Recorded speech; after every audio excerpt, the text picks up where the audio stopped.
નમસ્કાર, આપ જોઈ રહ્યા છો નેશન પ્લસ ન્યૂઝ. હું છું આપની સાથે હિતલ ભગત. અમરેલી જિલ્લાના રાજુલા જાફરાબાદ પંથકમાં ઓવરલોડ વાહનોનો આતંક જોવા મળી રહ્યો છે, જેમાં ખુલ્લેઆમ પથ્થરો ભરી ટ્રકોની સતત અવરજવર થતી રહેતી હોય છે, જે અંગે તંત્રની ઢીલી નીતિ સામે આવી છે. રાજુલા જાફરાબાદ પંથકમાં ખુલ્લેઆમ પથ્થરો ભરી ટ્રક મારફતે હેરાફેરી કરવામાં આવી રહી છે અને ટ્રકમાં ભારે પથ્થર ભરેલ હોવાના કારણે માર્ગ પર પસાર થઈ રહેલા નાના વાહન ચાલકોને પણ અકસ્માતનો ભય સતાવી રહ્યો છે. અગાઉ થોડા દિવસ પહેલા જાફરાબાદ તાલુકાના વાંટ ગામથી વરા સ્વરૂપ તરફ જવાના માર્ગ પર એક મહાકાય પથ્થર ભરેલ ટ્રક પલટી મારી ગયો હતો. ટ્રક પલટી મારી જતા થોડી વાર માટે અફરાતફરી મચી જવા પામી હતી. આ ઘટનામાં ટ્રક ડ્રાઈવરનો આબાદ બચાવ થયો હતો. કલાકો સુધી ગ્રામ્ય વિસ્તારોનો માર્ગ બંધ રહેતા લોકો પરેશાન થઈ ઉઠ્યા હતા.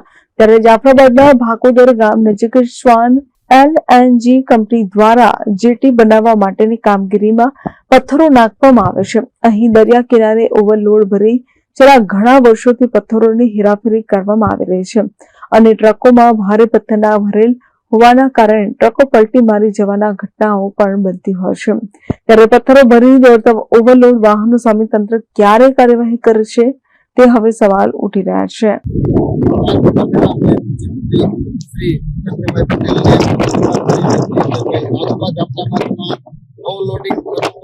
તેમજ મીઠાના ઓવરલોડ ટ્રકો તેમજ કાકરીના ઓવરલોડ ટ્રકો ચાલી રહ્યા છે. તંત્ર દ્વારા તેમની કાર્યવાહી કરવામાં આવે, જેથી કરી સ્થાનિકોનો ઉગ્ર રોષ હતો કે ભાઈ આ કાર્યવાહી છે. અવારનવાર બનાવ બને છે, જેમ કે આરટીઓના નિયમોનું કોઈ પાલન કરવામાં નથી આવતું. ટ્રકોમાં નથી નંબર પ્લેટ હોતી કે નથી કોઈ પણ જાતના નીતિ નિયમો મૂકી. અને સામાન્ય જનતા છે, સામાન્ય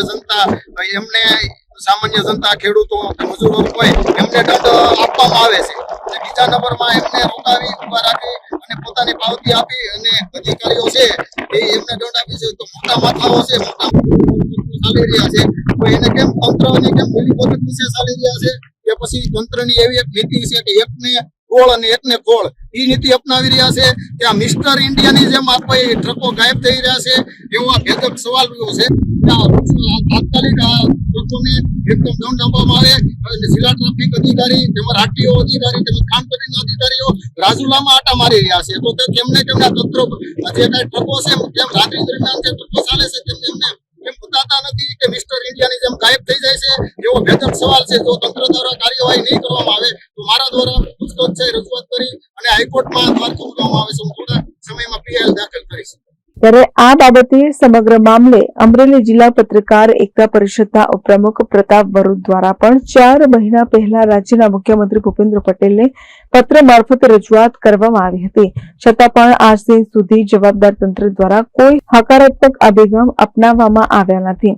શું પથ્થરોની હેરાફેરી કોઈ રાજકીય નેતાઓના ઇશારે બેફામ રીતે થઈ રહ્યું છે ખરું? કોઈ પડદા પાછળ રાજકીય પરિબળ છે કે શું સહિત સવાલો ઉઠ્યા છે. રાજુલા જાફરાબાદ પંથકમાં ખુલ્લેઆમ મહાકાય પથ્થરો ભરેલ ટ્રકો સતત માર્ગ પર અવરજવર કરી રહ્યા છે. સાથોસાથ ટ્રક મારફતે મહાકાય પથ્થર, મીઠું, કાકરી ભરેલ ઓવરલોડ વાહનો પસાર થઈ રહ્યા છે, છતાં પણ તંત્રને ધ્યાને આવતું નથી. તે નવાઈની વાત કહેવાય છે. ત્યારે માર્ગ પર બેફામ રીતે ચાલતા ઓવરલોડ વાહનોને કારણે અકસ્માતનો ભય વર્તાઈ રહ્યો છે. ત્યારે હવે તંત્ર દ્વારા આરટીઓ, જિલ્લા ટ્રાફિક વિભાગ, ખાણ ખનીજ વિભાગ અને પોલીસ વિભાગની ટીમ સાથે મળીને ઓવરલોડ ટ્રકો સામે કડક કાર્યવાહી હાથ ધરવામાં આવે તેવી માંગ ઉઠવા પામી છે. દરબાર નેશન પ્લસ ન્યૂઝ રાજુલા. સમાચારોનો સતત અપડેટ મેળવવા માટે અમારી નેશન પ્લસ ન્યૂઝની યુટ્યુબ ચેનલને સબસ્ક્રાઇબ કરો, બેલ આઇકન દબાવો અને જોડાયેલા રહો ફેસબુક, ઇન્સ્ટાગ્રામ અને ટ્વિટર પર.